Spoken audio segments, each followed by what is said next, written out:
नमस्कार, आप देख रहे हैं इंडिया वॉइस का खास कार्यक्रम देवभूमि समाचार और मैं हूं आपके साथ अमन त्रिपाठी। खबरों के सिलसिले में वक्त है एक बड़ी खबर का। देहरादून से बड़ी खबर निकलकर सामने, आपको बता दें धामी कैबिनेट की आज बैठक आयोजित होने वाली है। इस वक्त की बड़ी खबर आपको बता दें, देहरादून से धामी कैबिनेट की आज बैठक आयोजित होनी है। सीएम पुष्कर सिंह धामी की अध्यक्षता में यह बैठक आयोजित की जाएगी। वहीं बैठक में कई प्रस्तावों पर मुहर लग सकती है। वहीं बैठक में मॉनसून सत्र को भी लेकर फैसला लिया जा सकता है। वहीं इन्वेस्टर समिट के लिए विभागों के नियमों में बदलाव किए जा सकते हैं। वहीं बैठक में आवास, वन, शहरी विकास, राजस्व संबंधित कई प्रस्तावों पर चर्चा होनी संभव है। वहीं 6 सितंबर से विधानसभा सत्र होने की भी संभावना जताई जा रही है। इस वक्त की बड़ी खबर आपको बता दें, धामी कैबिनेट बैठक आज आयोजित की जानी है। इन्वेस्टर समिट के लिए विभागों के नियमों में बदलाव हो सकता है। वहीं बैठक में आवास, वन, शहरी विकास, राजस्व संबंधित कई प्रस्तावों पर चर्चा की जा सकती है।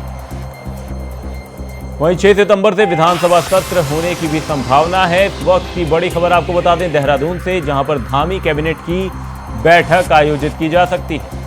सीएम की अध्यक्षता में यह बैठक आयोजित की जाएगी। सीएम पुष्कर सिंह धामी इस बैठक में हिस्सा लेंगे। वहीं बैठक में कई प्रस्तावों पर मुहर लग सकती है। बैठक में मॉनसून सत्र को लेकर भी फैसला किया जा सकता है। वहीं इन्वेस्टर समिट के लिए विभागों के नियमों में बदलाव भी संभव है। वहीं बैठक में आवास, वन, शहरी विकास, राजस्व संबंधित कई प्रस्तावों पर चर्चा हो सकती है। वहीं 6 सितंबर से विधानसभा सत्र होने की भी संभावना है।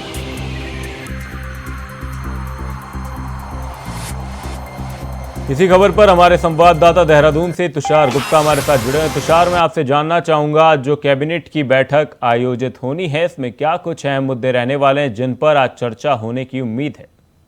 जी बिल्कुल, आज कैबिनेट की बैठक जो है वो शुरू हो गई है। खुद मुख्यमंत्री इस बैठक की अध्यक्षता करेंगे और तमाम जितने भी मंत्रिमंडल कैबिनेट मंत्री हैं वो वहां पर मौजूद रहेंगे, चाहे वो धन सिंह रावत हो, गणेश जोशी हो, वो तमाम नेता अभी फिलहाल के लिए मौजूद हैं और यहाँ पर जो बैठक है वो शुरुआत हो चुकी है। बैठक की चर्चा की बात की जा सके तो इन बातों की चर्चा होगी कि मॉनसून सत्र सितंबर माह में हो सकता है, उसके बारे में चर्चा होगी। किस तरह की उसकी रूपरेखा होगी, कब से शुरू होना है और कब से खत्म होने वाला है। दिसंबर में जिस तरह से इन्वेस्टमेंट समिट होने वाली है उसके बारे में चर्चा होगी। किस तरह से जो नीतियां हैं वो चेंज कर सके हम विभागों की, ताकि जो उद्योगपतियां हैं वो यहाँ पर आके इन्वेस्ट कर सके और उनके लिए आसानी हो कि वो इन्वेस्टमेंट यहाँ पर कर सके और जो उद्योग है वो बढ़ सके उत्तराखंड में।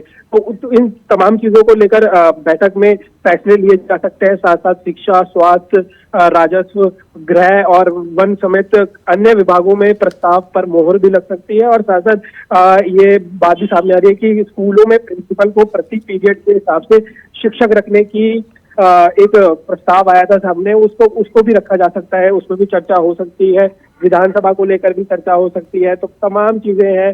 आज कई प्रस्तावों पर मोहर लग सकती है। जो आने वाला उत्तराखंड है उसके लिए तमाम जो विकास कार्य है उसके लिए मोहर लग सकती है। किस तरह से जो शिक्षा है, स्वास्थ्य है, जो अपने क्षेत्र में विकास, उद्योगों को किस तरह से बढ़ाया जा सके। साथ साथ जो कार्य प्रणाली है गवर्नमेंट ऑफिस की, विभागों की, तो उसे कैसे चेंज किया जाए, उसे कैसे बेहतर बनाया जा सके।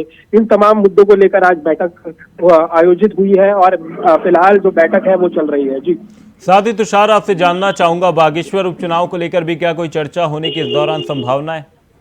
कैबिनेट की फैसले लिए जाएंगे वो राज्य के लिए जाएंगे कि राज्य में किस तरह से सुधार सके। जो मेन बात रहेगी वो मॉनसून सत्र को लेकर की जाएगी क्योंकि पिछली बार जो ग्रैंडसैंड में जो विधानसभा का सत्र हुआ था वो मार्च महीने में हुआ था। ऐसे में सितंबर माह में बहुत जरूरी है कि मॉनसून सत्र लाया जाए और जो तमाम जो प्रस्ताव है वहां पर रखा जाए और उस पर मोहर लग सके। तो इन्हीं चीजों को लेकर जो मंत्रिमंडल की बैठक है वो अभी फिलहाल स्टार्ट हो गई है। अभी कुछ घंटों में ये स्थिति साफ हो जाएगी कि कौन कौन से प्रस्तावों पे इस बार मोहर लगी है। लोगों को बहुत उम्मीद है कि शिक्षा, स्वास्थ्य और बढ़ाया जाए पहाड़ों पे।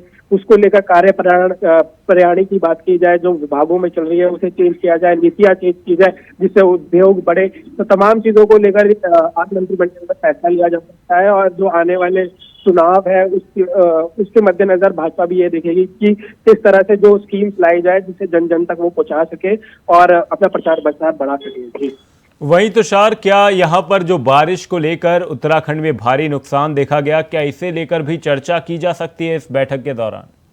उत्तराखंड की बात की जाए तो आपदा एक बहुत ही बड़ी समस्या रहती है हमेशा हर साल उत्तराखंड के लिए। तो ऐसे में ये बहुत जरूरी होता है कि आपदा में लोगों को राहत कैसे पहुंचाई जा सके। एक जो अध्यादेश की बात की जा रही है या फिर एक प्रस्ताव की बात की जा रही है, जो जिनके बच्चे अनाथ हो चुके हैं आपदा में, उनके माता पिता की मृत्यु हो चुकी है, उसे सरकार गोद ले सकती है। तो ऐसे में ये प्रस्ताव भी सामने आ सकता है कि किस तरह से इस पूरे जो प्रस्ताव रखा जाएगा या फिर जिस तरह से नियम रखा जाएगा, जिस तरह से बच्चों को गोद लिया जाएगा, उसे किस तरह से पूरी रूपरेखा रहेगी, उस नियम को लाया जा सकता है, उस प्रस्ताव को लाया जा सकता है। और साथ साथ जिनके घर टूट चुके हैं बरसात के कारण, उनको सरकार ने, ये मुख्यमंत्री ने कुछ दिनों पहले ये घोषणा करी थी कि जिनके मकान क्षतिग्रस्त हुए हैं आपदा में, उन्हें कहीं पूर्ण बसाया जाए, माइग्रेट करके कहीं और बिठाया, मतलब उन्हें आवास दिए जाए।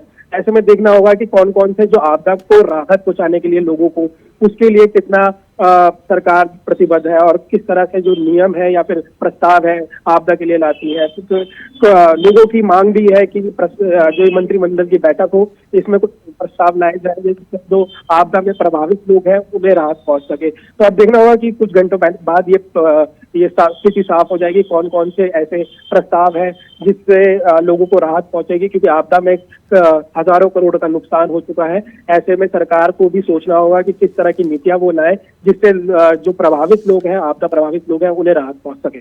जी तुषार, बहुत बहुत धन्यवाद तमाम जानकारी के लिए। आपको बता दें, सीएम की बैठक में कई प्रस्तावों पर आज मुहर लग सकती है। रुक करते हैं अगली खबर का। बड़ी खबर उत्तराखंड से सामने। उत्तराखंड में लगातार बारिश का कहर जारी है। इस वक्त की बड़ी खबर आपको बता रहे हैं, उत्तराखंड में लगातार बारिश का कहर जारी है। वहीं पिछले कई दिनों से उत्तराखंड में बारिश हो रही है, जिससे जनजीवन बुरी तरह से प्रभावित हुआ है।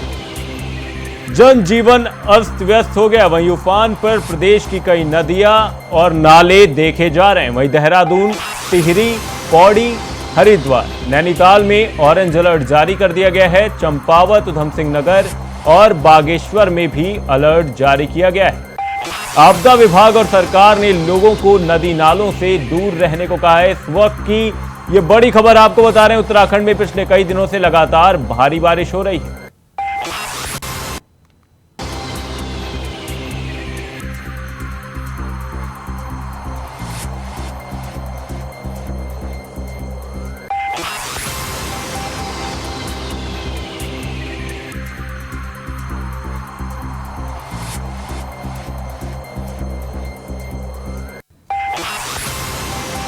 उत्तराखंड लगातार बारिश का कहर झेल रहा है। पिछले कई दिनों से लगातार बारिश हो रही है। अब लगातार इस कहर को देखते हुए उत्तराखंड में अलर्ट जारी किए गए हैं। अलग अलग जिलों को लेकर अलर्ट जारी कर दिए गए हैं। वहीं पिछले कई दिनों से लगातार बारिश देखी गई है, जिससे जनजीवन बुरी तरीके से प्रभावित हुआ है।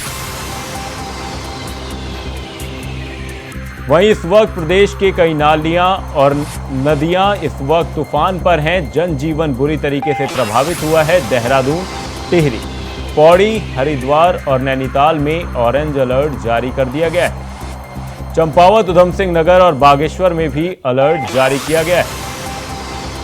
वहीं प्रशासन की ओर से लोगों को नदी और नालों से दूर रहने की सलाह दी गई। इसी खबर पर उत्तराखंड से हमारे स्टेट हेड अवनीश प्रेमी हमारे साथ जुड़े हुए हैं। अवनीश, मैं आपसे ये जानना चाहूंगा कि उत्तराखंड में फिलहाल मौसम को लेकर क्या कुछ हालात हैं, प्रशासन की ओर से क्या कुछ तैयारियां फिलहाल की गई? देखिए मैं इस समय मानसून सत्र चल रहा है और ऐसे में बहुत ज्यादा दिक्कत उत्तराखंड के सामने है, क्योंकि लगातार बारिश के चलते बहुत सारे ऐसे इलाके हैं जहां से सामान्य तौर पर देखा जाए तो स्थिति बड़ी बदतर हो चली है। और स्थिति ये है कि नदी नाले पूरी तरह उफान पर हैं और कई जगह लैंडस्लाइड भी हुई है, जिसकी वजह से भारी नुकसान का सामना उत्तराखंड के लोगों को करना पड़ रहा है। अगर हम आज की बात करें, आज और बीते कल का अलर्ट यहाँ पर जारी किया गया था, रेड अलर्ट था, लेकिन आज कुछ इलाके ऐसे जहां पर बारिश नहीं है लेकिन बादल लगे हुए हैं, तो स्थिति पहले थोड़ी बेहतर होती हुई दिखाई दे रही है। लेकिन जो पहाड़ी इलाके हैं वहां पर काफी स्थिति खराब है, क्योंकि लगातार लैंडस्लाइड है। अगर हम कोटद्वार की बात करें तो दुगट्टा मार्ग अभी भी बंद है। कई दिन पहले उसको खोलने की कोशिश की गई थी, लेकिन प्रशासन उसमें सफल नहीं आ पाया। तो इन्हीं की यही स्थिति है। पौड़ी के भी कई इलाके ऐसे हैं जहाँ पर लगातार बारिश की वजह से लैंडस्लाइड हुआ है और लोग अपने घरों में दुबकने को मजबूर हैं। लेकिन हम इतना कह सकते हैं, प्रशासन की ओर से पूरी तरह तैयारी है। मुख्यमंत्री जब दिल्ली से लौटे थे तो उन्होंने भी आपदा प्रबंधन केंद्र जाकर पूरे जो हालात है उसकी समीक्षा यहाँ पर की थी। लेकिन अगर आज की बात करें तो कुछ इलाके ऐसे जहाँ पर बारिश है, लेकिन मैदानी इलाकों में आज भी बारिश नहीं है, लेकिन बादल छाए हुए हैं। जी वहीं अवनीश, आपसे जानना चाहूंगा, आज जो कैबिनेट की बैठक आयोजित की जानी है, क्या इसमें जो बारिश को लेकर नुकसान देखने को मिला है उत्तराखंड में, क्या इसे लेकर भी चर्चा होनी संभव है? देखिए, एजेंडा है, एजेंडा कोई बाहर नहीं आता। कैबिनेट के बाद क्या स्थिति रहती है पता चलेगा, लेकिन इतना जरूर है क्योंकि निश्चित तौर पर चर्चा होगी, क्योंकि उत्तराखंड में मानसून सत्र के दौरान इस बार खासकर बारिश बहुत ज्यादा हुई है, नुकसान काफी हुआ है और लगातार केंद्र से मांग की जा रही है कि वो आपदा की दृष्टिगत फंड उत्तराखंड को दे। तो निश्चित तौर पर कैबिनेट में इसका कोई बड़ा फैसला सरकार ले सकती है आपदा प्रभावित क्षेत्रों को लेकर।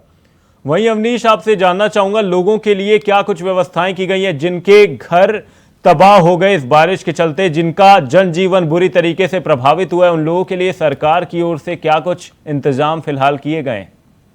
देखिए, इसके लिए जो जिलाधिकारी है उनको एक तरह से सारी जिम्मेदारी दे दी गई है। फंड उपलब्ध करा दिया गया है। जिन लोगों का नुकसान हुआ है उनको जो मानक है उत्तराखंड आपदा के, उसके तहत उनको धनराशि भी दी जा रही है। उनके रहने खाने की व्यवस्था प्रशासन की ओर से की जा रही है।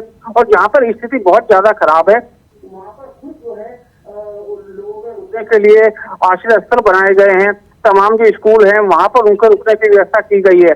तो सीधे तौर पर प्रशासन का यही कहना है कि जो नदी नाले हैं उनसे दूर रहे, और जहाँ तक सुविधाओं की बात है या जो लोग प्रभावित हुए उनके लिए सरकार हर संभव कोशिश कर रही है। जी, साथ ही किन जिलों में अभी फिलहाल खतरे की स्थिति बनी हुई है, किन जिलों को लेकर फिलहाल अलर्ट जारी किया गया है?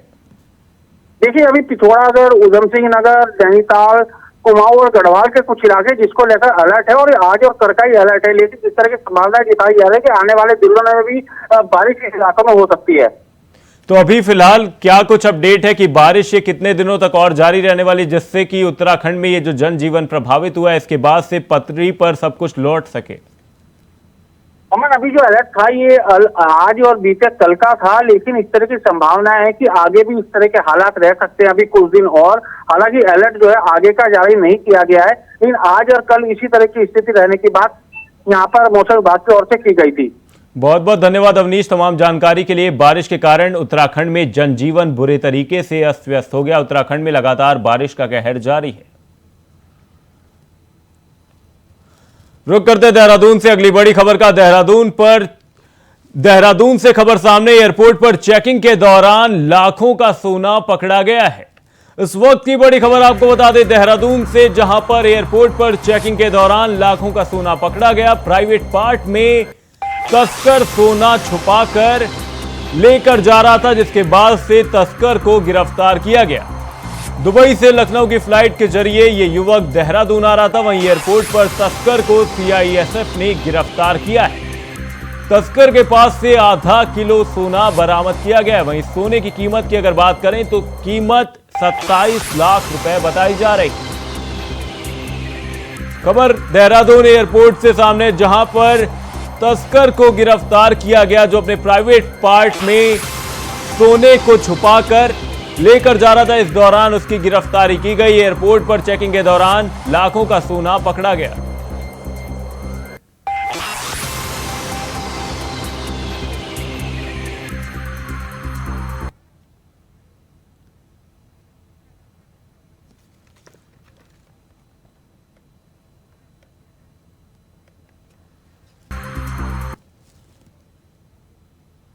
बागेश्वर विधानसभा सीट पर 5 सितंबर को उपचुनाव होने हैं। बागेश्वर विधानसभा सीट पर जीत के लिए बीजेपी और कांग्रेस के लिए नाक का सवाल बन गया है। हालांकि दोनों ही पार्टियां इस सीट पर अपनी अपनी जीत का दावा कर रही हैं। इसी क्रम में कांग्रेस प्रदेश अध्यक्ष करण माहरा ने बागेश्वर से लौटते हुए कहा कि कांग्रेस बागेश्वर उपचुनाव को भारी मतों से जीतने जा रही है। उन्होंने कहा कि यहां की जनता महंगाई, बेरोजगारी और अन्य मुद्दों से काफी परेशान है। इसके साथ ही उन्होंने बीजेपी पर गंभीर आरोप लगाते हुए कहा कि बीजेपी कार्यकर्ता कांग्रेस के उम्मीदवार के बैनर फाड़ने के साथ कांग्रेस के अन्य नेताओं को जबरन धमकाने का प्रयास कर रहे हैं। उन्होंने आगे कहा कि 16 सालों से एक ही परिवार का वहां पर साम्राज्य था और बागेश्वर में कोई परिवर्तन नहीं आया है, लेकिन अब पढ़े लिखे लोग बागेश्वर में परिवर्तन चाहते हैं। वहीं कांग्रेस प्रदेश अध्यक्ष के बयान का पलटवार करते हुए बीजेपी प्रवक्ता विपिन कैंथोला ने कहा कि कांग्रेस को पहले अपने गिरेबान में झांकना चाहिए। कांग्रेस की चुनाव को लेकर गंभीरता इस तरह के बयानों से साफ पता लगती है। कांग्रेस पूरा बागेश्वर उपचुनाव को जीतने जा रही है। हमारे पास चंपावत चुनाव का सबक है, किस तरीके से सरकारी मशीनरी का दुरुपयोग किया, उसके लिए हम लोग वहाँ तत्पर हैं। हालांकि अभी भी धमकियां देकर लोगों के मकान तोड़ने की बात करके उनके ऊपर पेनल्टी लगाकर कुछ रसूखदार लोगों को ज्वाइन कराने की बीजेपी लगातार कोशिश कर रही है। लेकिन आम जनता ने इस चुनाव को अपने हाथ में ले लिया है, जो महंगाई से त्रस्त हैं, जिनके बच्चे बेरोजगार हैं। एक रसूखदार की बेटी की 13 नंबर लगा के डॉक्टर बनने की खबर भी वहाँ है और 80-90 नंबर लाने वाले गरीबों के बच्चे आज भी घर में बैठे हैं। पटवारी पेपर लीक को लेकर लोगों में आक्रोश है, अंकिता मर्डर केस को लेकर लोगों में आक्रोश है, लोग महिलाओं के ऊपर हो रहे अत्याचार को लेकर नाराज हैं। अस्पताल से जिस तरीके से ठीक चुनाव से पहले 6 डॉक्टरों का ट्रांसफ़र सरकार ने किया, उसको लेकर नाराज़ी है। महिला जो अस्पताल है उसकी दुर्दशा को लेकर वहाँ नाराज़ी है। और देखिए, लोकतंत्र में कोई भी नेता, कोई भी कार्यकर्ता, किसी भी पार्टी का मानने वाला किसी भी पार्टी में जा आ सकता है। ये उसकी अपनी सोच पर निर्भर करता है। करण महाराज जी इस प्रकार की बयानबाजी करते हैं, उनको पहले खुद को देखना चाहिए कि करण महाराज जी को उनकी पार्टी में बागेश्वर उपचुनाव लड़ने के लिए कोई एक कार्यकर्ता नहीं मिला।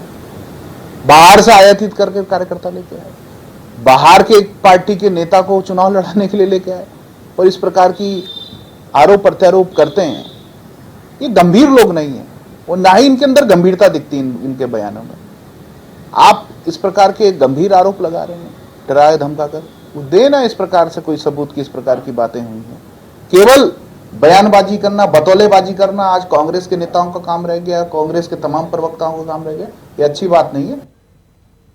उत्तराखंड के मुख्यमंत्री पुष्कर सिंह धामी ने आज महिला समूह के लिए मुख्यमंत्री सशक्त बहन योजना का शुभारंभ किया है, जहां इस दौरान उन्होंने सभी स्टॉलों का निरीक्षण कर उत्पादन के बारे में जानकारी ली। आपको बता दें कि कार्यक्रम के दौरान मुख्यमंत्री की पत्नी गीता धामी भी मौजूद रहे, जहां महिला स्वयं सहायता समूह ने मुख्यमंत्री धामी और गीता धामी का जोरदार स्वागत किया, तो वहीं तमाम महिलाओं ने मुख्यमंत्री और उनकी पत्नी को राखियां भी बांधी। हमारे राज्य में मातृशक्ति का बहुत बड़ा योगदान हमेशा से रहा है और मातृशक्ति लगातार उद्यम करती है, लगातार परिश्रम करती है, बहुत सारे नवाचार करती है और बहुत सारे हमारे स्वयं सहायता समूह हैं हमारी बहनों के, मातृशक्ति के, जो बहुत सारे उत्पाद बनाते हैं। उसमें घरेलू उत्पाद भी हैं, बच्चों के उत्पाद भी हैं, अचार से लेकर सिलाई, बुनाई और रक्षाबंधन जैसे पर्व आ रहा है, तो उस रक्षाबंधन पर्वों में भी जो उनके द्वारा राखियां बनाई गई हैं, अन्य सामान बनाए गए हैं, बहुत ही उच्च दर्जे के हैं और उनको एक कोई प्लेटफॉर्म मिलना चाहिए, एक कोई स्थान मिलना चाहिए जहाँ पर उनके इन उत्पादों को ठीक प्रकार से उसको बाजार मिल पाए, उसका विपणन हो पाए। उसके लिए मुख्यमंत्री सशक्त बहना उत्सव योजना प्रारंभ की जा रही है। इस योजना के माध्यम से सभी बहनें जो उद्यम करती हैं, अपना उद्योग चलाती हैं या स्वयं सहायता समूह में बहुत सारा निर्माण करती हैं, तो इनको एक अच्छा स्थान मिलेगा, उनके बनने वाले सामान का उचित मूल्य मिल पाएगा, बाजार मिल पाएगा। और मुझे खुशी है कि जब भी मैं उनके किसी भी कार्यक्रम में जाता हूँ, उनके उत्पादों को देखता हूँ, तो उनके उत्पाद किसी मल्टीनेशनल कंपनियों से कम नहीं है। देखिए, आज मैं समझती हूँ कि ये बहुत ही खुशी का दिन है कि माननीय मुख्यमंत्री जी ने हमारी स्वयं सहायता समूह की बहनों के लिए और महिला उद्यमी जो बहनें हैं उनके लिए मुख्यमंत्री सशक्त बहना उत्सव योजना ला करके ये बहुत ही बहनों को अच्छा प्लेटफॉर्म देने का काम किया है, अच्छा मार्केट बाजार देने का काम किया है। हमारी बहनें जो स्वयं सहायता समूह में जुड़ करके घर गाँव में बहुत से खाद्य पदार्थों को बनाती हैं, बहुत से उत्पाद जो है वस्तुओं का निर्माण करती हैं और सरकार के द्वारा जो है उनको इन कार्यों को जो है करने के लिए बहुत कई सारी योजनाएं भी शुरू करी गई हैं और उनके सहयोग से महिलाएं जहां एक तरफ अपने काम को आगे बढ़ा रही हैं, कामों को शुरू कर रही हैं, वहीं जो है गवर्नमेंट उन्हें समय समय पर अलग अलग जो है मेलों के माध्यम से प्रदर्शनियों में भेजने का भी काम करता है। और मैं समझती हूँ कि माननीय मुख्यमंत्री जी ने उसे आगे बढ़ा करके और समय समय पर इस योजना के माध्यम से महिलाओं को जो प्लेटफॉर्म देने का काम किया है वो बहुत ही सराहनीय है। मैं समझती हूँ कि आज हमारी बहनें बहुत ही खुश होंगी। चंद्रयान 3 की चंद्रमा के दक्षिणी ध्रुव पर सॉफ्ट लैंडिंग के बाद देश भर में जश्न का माहौल है। इसी क्रम में हरिद्वार में भी चंद्रमा के दक्षिणी ध्रुव पर चंद्रयान 3 की सफल लैंडिंग होते ही नगरवासियों के साथ ही साधु संतों ने भी जश्न मनाया। निरंजनी अखाड़े में साधु संतों ने इस मौके पर फूल की होली खेलकर एक दूसरे को चंद्रयान 3 की सफलता की बधाई दी। इसरो द्वारा चंद्रयान 3 को भेजे जाने वाले दिन से ही उनकी सफलता के लिए निरंजनी अखाड़े के साधु यहां मायापुर में मनसा देवी चरण पादुका स्थल पर विशेष पूजा अर्चना कर रहे थे और जैसे ही शाम को टेलीविजन पर उन्होंने चंद्रयान की सफल लैंडिंग को देखा, उनमें जश्न का अलग ही माहौल देखा गया। उनमें खुशी की लहर दौड़ गई। इस दौरान महंत रविचंद्र पुरी ने कहा कि आज भारत के वैज्ञानिकों ने विश्व भर में भारत का नाम रोशन कर दिया है। आज देश के वैज्ञानिकों के कारण ही देश विश्व गुरु बनने की राह पर एक कदम और आगे बढ़ गया है। इस सफलता के पीछे देश के नेता प्रधानमंत्री नरेंद्र मोदी के योगदान को नहीं भूला जा सकता है। उनके नेतृत्व में ही देश उन्नति के पथ पर अग्रसर है। हमारा जो चंद्रयान पहुंचा है, हमारा पहला देश है जो कि हमारा चंद्रयान जो है चंद्रमा पे पहुंचा है। साउथ पोल में सबसे बड़ा मतलब पहला हमारा जो है चंद्रयान वहां पहुंचा है। इसलिए आप सबको बधाई, पूरे देश को बधाई, जितनी भी जनता है सबको बधाई देना चाहते हैं। और ये पूरा जो यश कीर्ति जो ये हमारे माननीय प्रधानमंत्री जी की है, क्योंकि 2019 में जब हमारा चंद्रयान कुछ आपको बताइए कुछ फेल हुआ था, उस समय हमने देखा था प्रधानमंत्री जी की आंखों में आंसू थे और उन्होंने जो उस समय के जो वो हेड थे उसको गले लगाया था और उसकी पीठ थपथपाई थी, डरो नहीं, मैं तुम्हारे साथ हूँ, पूरा भारत तुम्हारे साथ है, आगे बढ़ो, प्रयास करो, आगे बढ़ो। आज जो है वो जीत हुई है। ये जीत हमारे माननीय प्रधानमंत्री जी की जीत है, पूरे भारत की जीत है। और ये अब मैं यही कहना चाहता हूँ कि आज जो है बहुत खुशी का दिन है और आज का जो दिन है भारत में इस दिन को इतिहास के रूप में माना जाएगा। चंद्रयान 3 ने बुधवार शाम चंद्रमा के साउथ पोल पर सफलतापूर्वक लैंडिंग की। इसके बाद से देश भर में जश्न का माहौल है। खुशी में एक ओर पटाखे फोड़े जा रहे हैं तो दूसरी ओर ढोल धमाकों के साथ एक दूसरे को मिठाई खिलाकर लोग जश्न मना रहे हैं। इसी कड़ी में कर्णप्रयाग में भी लोगों ने जश्न मनाया और एक दूसरे को मिठाई खिलाकर खुशी का इजहार किया।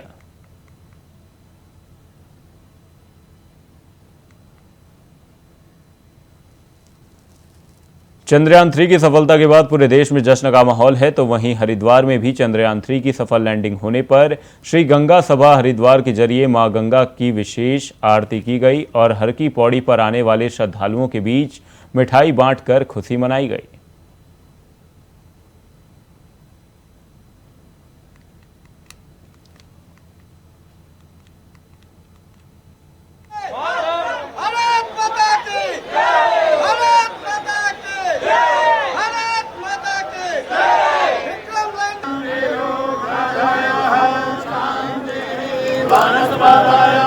हरिद्वार में चंद्रयान 3 के सफलतापूर्वक लैंडिंग के बाद एक विशेष माहौल देखा गया। मां गंगा का इस दौरान विशेष पूजन किया गया, वहीं श्रद्धालुओं को मिठाई भी बांटी गई।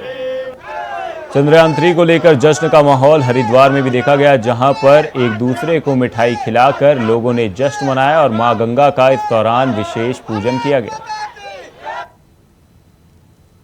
उत्तराखंड में वन भूमि को अतिक्रमण मुक्त करने के लिए निरंतर प्रयास किए जा रहे हैं। बता दें कि अब तक 1,11,864 हेक्टेयर वन भूमि की भूमि में से अवैध 2,508 एकड़ वन भूमि अतिक्रमण मुक्त करा दी गई है। इस दौरान वन विभाग ने 467 मजारें वन विभाग से हटाई हैं। साथ ही वन विभाग लगातार अतिक्रमण को चिन्हित कर उसे हटाने का कार्य कर रही है।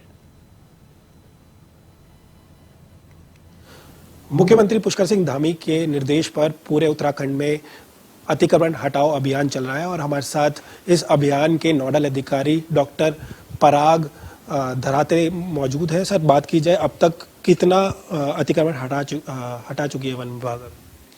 मुख्य रूप से माननीय मुख्यमंत्री जो निर्देश दिए गए थे, जिसमें जो वन भूमि पर हुए अतिक्रमण या हो रहे प्रयास कर रहे अतिक्रमण को हटाने की कार्रवाई के लिए एक अभियान चलाया गया है। इसी के क्रम में जो है विगत अप्रैल से लेकर वर्तमान तक लगभग 2500 से ज़्यादा एकड़ में जो है हम लोगों ने वन भूमि को अतिक्रमण से मुक्त किया है। साथ ही में पूरे अगर उत्तराखंड की बात करेंगे और एक सांख्यिकी की अगर आंकड़ों की बात करते हैं तो लगभग 11,864 हेक्टेयर क्षेत्र जो है हमारा वन भूमि में अतिक्रमण हुआ है। तो इसको हटाने के लिए और जो रणनीति अपनानी है हमको, उसके क्रम में जो है यहाँ अभी हमारे वन विभाग के मुखिया है, उनके द्वारा एक समीक्षा बैठक की गई है। उसी क्रम में जो है एक रणनीति के तहत वन भूमि पर हुए अतिक्रमण को हटाने की कार्रवाई चल रही है। तक जो है वन विभाग के अधिकारियों द्वारा 2508 एकड़ की वन भूमि को अतिक्रमण से मुक्त किया गया है। ये अलग अलग क्षेत्र है, जो कोई कृषि कार्य करते हुए, कोई शॉप्स थे, कोई नदी के किनारे की भूमि थी, इसमें कई धार्मिक अवस्थापनाएं भी इसमें सम्मिलित है वहाँ पे पूरे क्षेत्र में। तो इसमें जो है वृक्षारोपण कार्य कर उसको रिस्टोर करने की कार्रवाई की जा रही है DFO द्वारा। साथ ही में जो अभियान हमारा आगे अभी चल रहा है, इसमें मुख्य रूप से जो ऐसे अतिक्रमण हैं जो 2009 के बाद माननीय सुप्रीम कोर्ट के निर्देशों के क्रम में जो अतिक्रमण करके रखे हैं, उसको फोकस कर रहे हैं हम लोग। और साथ ही में नदी बहुत एक संवेदनशील क्षेत्र है, जहां माननीय उच्चतम न्यायालय के साथ साथ नैनीताल के हाईकोर्ट द्वारा भी निर्देश दिए गए, आदेश दिए गए हैं कि नदी और नदी के किनारे किसी भी प्रकार की बसासट अवैध रूप से नहीं की जाए। और अभी जो आपदा आ रही है उसमें भी सब देखने को मिल रहा है कि बहुत नुकसान वनों का भी हुआ है, जान माल का भी नुकसान हुआ है। तो हमारी एक प्रिवेंटिव स्ट्रेटेजी है कि नदी के किनारे नियमानुसार ही कार्य किया जाए। तो आने वाले समय में जो है ऐसे अवैध रूप से अध्यासित लोग जिन्होंने कच्चे पक्के मकान बनाए हैं या शॉप बनाए हैं या झाले या ढाबे बनाए हैं, उसके ऊपर कार्रवाई होगी। और साथ ही में भविष्य में भी ये है कि किसी भी प्रकार की बसावट नदी के क्षेत्र में ना हो, इसके ऊपर भी जो है संबंधित सक्षम अधिकारियों को निर्देशित किया गया है। मुख्यमंत्री के संकल्प के बाद ये अभियान चलाया जा रहा है। कहीं ना कहीं जो अतिक्रमण मुक्त पूरा उत्तराखंड बनाने के लिए पूरा जो प्रशासन है और शासन है वो जुट चुका है। अब देखना होगा कि आने वाले समय पर पूरा उत्तराखंड जब अतिक्रमण मुक्त होगा तो किस तरह से जो कार्य होगा, विकास के कार्य देखने को मिलेंगे। कैमरा जर्नलिस्ट निशांत चौहान के साथ में तुषार गुप्ता, इंडिया वॉइस देहरादून। फिलहाल के लिए हमारे खास कार्यक्रम देवभूमि समाचार में सिर्फ इतना ही, कहीं जाइएगा नहीं। इंडिया वॉइस पर खबरों का सिलसिला रहेगा जारी। नमस्कार।